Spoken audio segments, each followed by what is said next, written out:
Hello, everyone. My name is Rochelle Innocent, and I'm the founder and CEO of Project Purpose. Welcome to our channel. Our community is focused on fostering the intellectual and character development in children. We do this through our parent-child workshops that are focused on 4 themes: autonomy, self-efficacy, compassion, and self-concept, in order to cultivate grit, perseverance, and resilience in each child. And we are so thrilled to be offering one of the first of its kind digital, virtual, and continuous learning environments, enabling parents and children to connect from all around the world. At Project Purpose, our overarching mandate is to renew and rebuild family, community, and relationships. Our different social media platforms provide us with an opportunity to have discussions and to create space on all topics that relate to family, community, and relationships with ourselves as well as with others, with a primary focus on mental health and education. More precisely, the ways that the institutions of mental health and education play a role and have played a role in our societies at large. These discussions give us an opportunity to think critically about what needs to change within these structures for us to live up to our bold slogan: support, protect, and empower each child through youth-focused development, better known as leadership in juvenescence. We recognize that in valuing our children's leadership potential, this also translates as recreating and co-creating environments, both socially and politically, that will enable our children to thrive. For those of you who are particularly keen on the topic, we also write thought pieces every other Sunday. We actually just dropped a thought piece this past Sunday, so be sure to meander over to the website and check out our online content. Now, if it is the case that you are looking for a listening alternative, we're available anywhere that has podcasts playing, but we've provided you with a few links down below. Now, as is the convention, be sure to subscribe, hit that post notification bell so that you are aware of every time we post. And of course, if you like these conversations and you want to keep them going, like, comment, and share this segment. Let's get into it.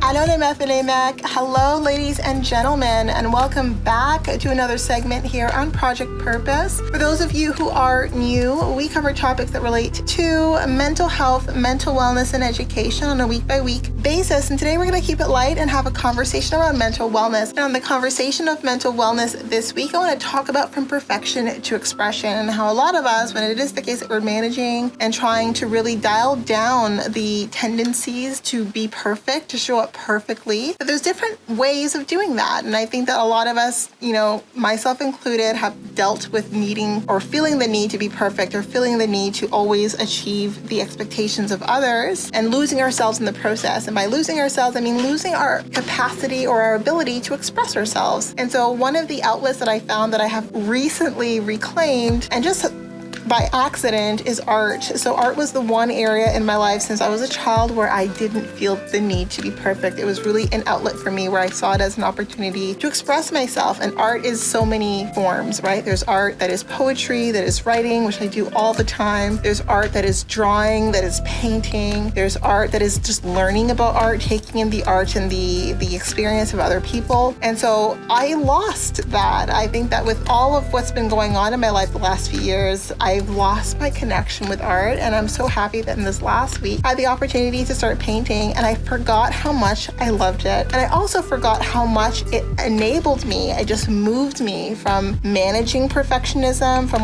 making sure that I'm allowing myself the opportunity to just be. And that's like a conscious inner dialogue, by the way. And I think that anyone who's surviving perfectionism, who's just giving themselves the opportunity to be, and to be genuine, to be authentic, coming from a place of perfectionism, is like this inner dialogue. You have to kind of talk yourself off the ledge quite a bit, especially because I am very type A. So even though I try not to be a perfectionist, I'm still very much high-strung and anal retentive. So I still like things a very specific way. And because of that, I still give myself permission, leeway to like things a certain way, but then I don't allow myself to kind of harp on myself if it doesn't come out specifically that way. So I think that that's sort of the line between being high-strung, type A, particular, and then still dealing with like not being a perfectionist and like allowing yourself to just be yourself. But I realized as I was painting that it just was no longer a struggle, right? It was immediately giving myself the opportunity to express. The entire exercise was about expression and about how I wanted to express the emotions I was feeling, or how I wanted the expressions to show up in the painting that I was focusing on, I was trying to bring into reality. And I just realized that one of the key ways that I have moved away from perfectionism to expression and to being free enough to express myself in every way that I feel inclined to do so was through art. And I didn't realize from art it expanded into other facets and areas of my life. And for those of you who don't know or who couldn't have known, in high school I was very much into fine art. So I did a lot of fine arts by way of drawing. I learned how to draw like very life, like still life art. And I was also very big into sculpting. I would sculpt with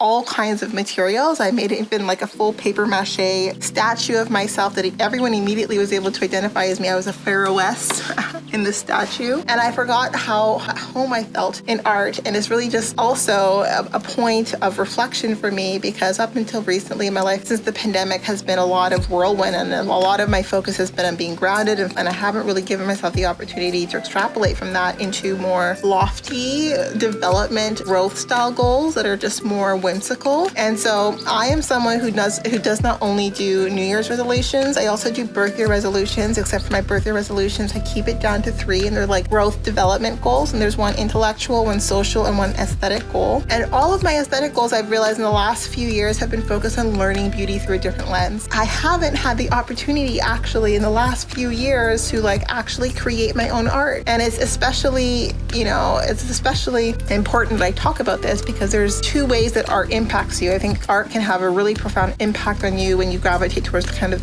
the art that kind of speaks to you and that allows you to really just kind of step into a different world, into a different reality, which gives you another opportunity to find home within yourself. But then there's art that you create, and it's a very different experience. It gives you the opportunity to just settle, to be truly present, to be reflective about the ways that the world actually impacts you, and then try to recreate that impact in trying to create something that other people can perceive, with the intention of having them perceive it in a specific way. And that's what art is, and it's pure expression. And when I was painting, and I was having so much fun, and it was so peaceful, and it was so calming, it was so healing. And so when I think about the journey of mental wellness and about all of the different ways that we can create and maintain a journey, a lifestyle that allows us to maintain a high degree of mental wellness, make sure art is part of that equation. That's really what this conversation is about. And like for me, I had the same pieces of art like since I moved into my first apartment alone. So like when I first moved out, I had moved in with a couple of girlfriends that I was best friends with, and then from there I immediately moved in with my first serious boyfriend. But my first apartment alone, I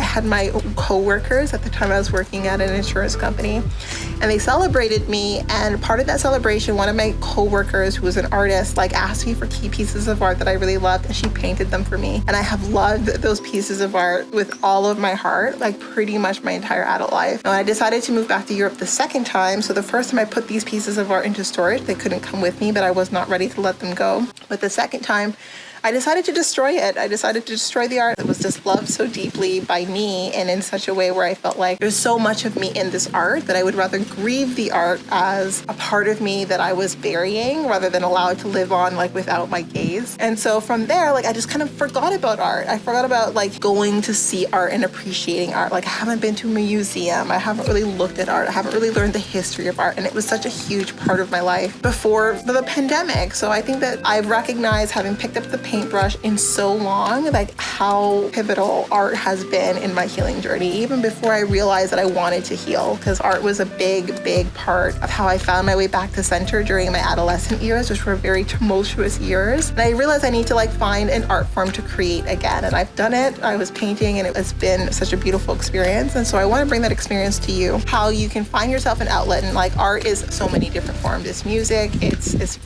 pottery, it's clay work, it's painting. I mean, there's so many different ways that you can find yourself in art. But for me, like while I love all artistic mediums, I have found myself back to center with painting. It was a beautiful experience, and I will definitely keep it up. So I want to leave that with you, art as an opportunity to enable you to move from perfectionism to expression. It was really what gave me the sense that there was a different way of existing outside of perfectionism. It gave me purview into another part of myself that needed needed to be released, right? And it's funny because like I didn't find my voice until mid-20s, but my voice was there beneath the surface in my adolescent years, and my voice could be felt in the creative works that I did. And I think for those of you who are looking to create a space for your voice, art is the great first baby step that all of us can take. And I think that if I didn't take all the little baby steps that I did with all of the artistic outlets that I had growing up, which was creative writing, it was poetry, it was sculpting, and it was a lot of painting, then I don't know if I would have really had the awareness that healing involved figuring out a way to find myself back, my voice, a voice that I didn't even know I had that was waiting for me to kind of give it space my entire life, really. So that's really the conversation today. Find yourself an art medium, and not only to learn about art, which I've done a lot of. Like, I love seeing beauty through a different lens and learning about how beauty translates in different cultures, like especially when it's a case where like I don't prima facie see something as beautiful. I find that like you learn to understand and appreciate beauty from a different lens when you understand why it's beautiful by someone else's gaze. But even more than that, it's so important to embrace art by expressing art yourself, finding a way to create art on your own terms. So that's really the topic for today. That's it, but definitely not all. Now, before letting you go, I would be remiss if I didn't let you know that we will be going live at least twice a month, every month for the foreseeable future on our Facebook page. So definitely be sure to tune in. Now, these events are paid events, so if you do see yourself participating in our community on an ongoing basis, then I do suggest that you take a look at one of our package plans. Yes, so we do offer package plans over and above our live events, as well as access to webinars and workshops largely focused on self-mastery over and above those events. So check it out, be part of our Game Changer community, and be part of the change that you want to see, allowing us a small role to play in your